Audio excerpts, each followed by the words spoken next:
Sharyl Attkisson is an Emmy Award-winning reporter who has investigated a wide range of subjects, including Obamacare and what happened at Benghazi.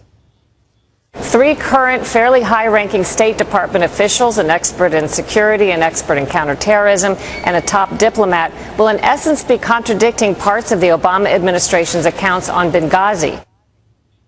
She resigned from CBS News last month after years of battling her bosses over why most of her scoops weren't getting on the air. We sat down earlier here in Studio One. Sharyl Attkisson, welcome.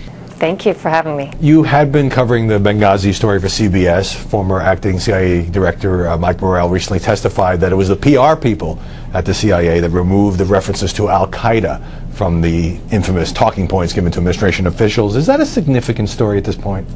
Well, in a way, just because it's so different than what was said closer to the act actually happening. When Morrell was asked these questions, or when they were asked in front of him in the months after the attacks, he didn't offer up the information. And in one case, when he did answer a specific question, he said that it was not the CIA, it was the FBI who made the major editorial changes. That story has changed. But the criticism, as you know, is that Fox News and conservative media have been flogging this for a year and a half, trying to turn this tragic attack for which the country was clearly unprepared at the Libyan consulate into some kind of scandal.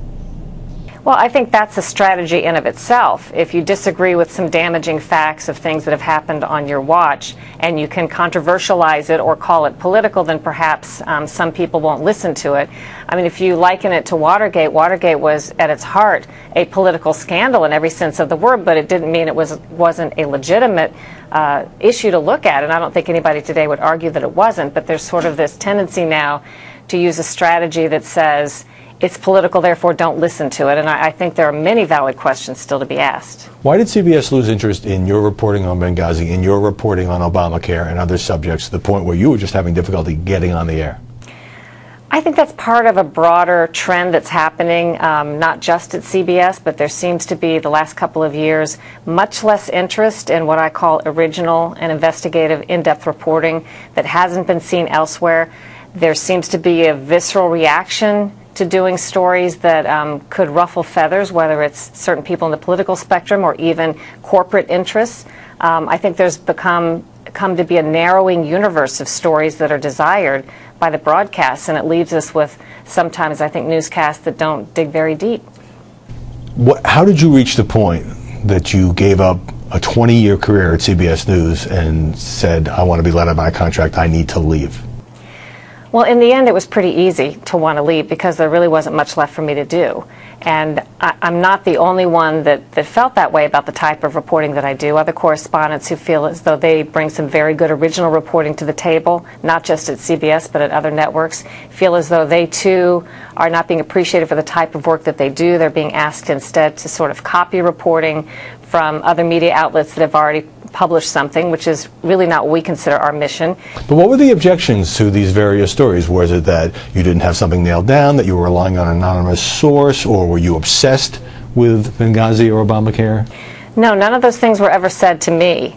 I think it was more when a broadcast doesn't want a story, they don't really say those things to you. They simply don't air the story. They may even say they love the story and that they wish they could run it and they intend to run it, but it never runs. Or it dies the death of 1,000 cuts, as some of us say. If it's something they don't like or don't want, it will be changed and revised and shortened and altered so much that it's a shadow of its former self if it does air. And that's just simply not a good operating environment for the type of reporting that I do. But you were going to leave about a year ago, and you spoke to CBS News Chairman Jeff Fager, who came up through the ranks, veteran producer, still runs 60 Minutes. How did he get you to stay, and why did you ultimately leave anyway? Well, I was still under contract, which was a compelling argument to, if they didn't want me to leave, you know, I needed to work with them on that issue. And Jeff Fager, as always, is very sympathetic and empathetic. He seemed to agree we seemed to have a meeting of the minds as to what the news should be about, what my role was and should be. And I agreed to give it some more time, but there's a difference between some managers wanting and believing in a mission and it actually translating to the broadcasts, which are by and large very independent in some ways, and the translation just never got made. And I think it's more of a trend than something that just involved me at CBS. The question obviously has come up about liberal bias. This is often thrown at news organizations. Do you think, on some of these sensitive topics, and they weren't only Obama administration scandals, but do you think that CBS has been too timid in challenging this administration? The press in general seems to be very shy about challenging the administration, as if it's making some sort of political statement rather than just doing our job as watchdogs. I didn't run into that same kind of sentiment as I did in the Obama administration when I covered the Bush administration very aggressively on its secrecy and lack of freedom of information responses and its poor management of the Food and Drug Administration and the national laboratories, the Halliburton Iraq contract questions of fraud. I mean, there was one thing after another. The bait and switch of TARP, the bank bailout program, all of those stories under Bush were met with a good reception. These were different managers at that time as well. Sure. But nobody accused me of being a mouthpiece for the liberals at that time. Right. The so same way they're sort of... Let me make sure I understand. You're saying you aggressively reported on various Bush administration problems and scandals, and those pieces by and large got on the air. I mean, you were known as an aggressive investigative reporter, but in the Obama administration, not so much. So that would suggest there's a political aspect to it. I think there is a political aspect on the part of some people, but CBS News is not a monolithic organization. We know that we have a lot of different personalities at play, and I've had bosses in the past that are liberal or conservative and don't let that play into their story decisions because they're at their heart great journalists. But I do think some of that was at play, but in the bigger picture, there's just a tendency to avoid certain controversies because of the pushback, the well-organized, orchestrated, and financed campaigns that come against us before, during, and after our pursuit of stories that certain people don't want. That includes some conservative/corporate stories. So there's this competing issue of bias. If you want to say there is some sort of liberal political bias at play at times, there's also, I would argue, a competing corporate bias. But instead of leading to a perfect balance of news because those two things have a good natural tension, I think it's led to a very narrow universe of stories that they're willing to cover at all.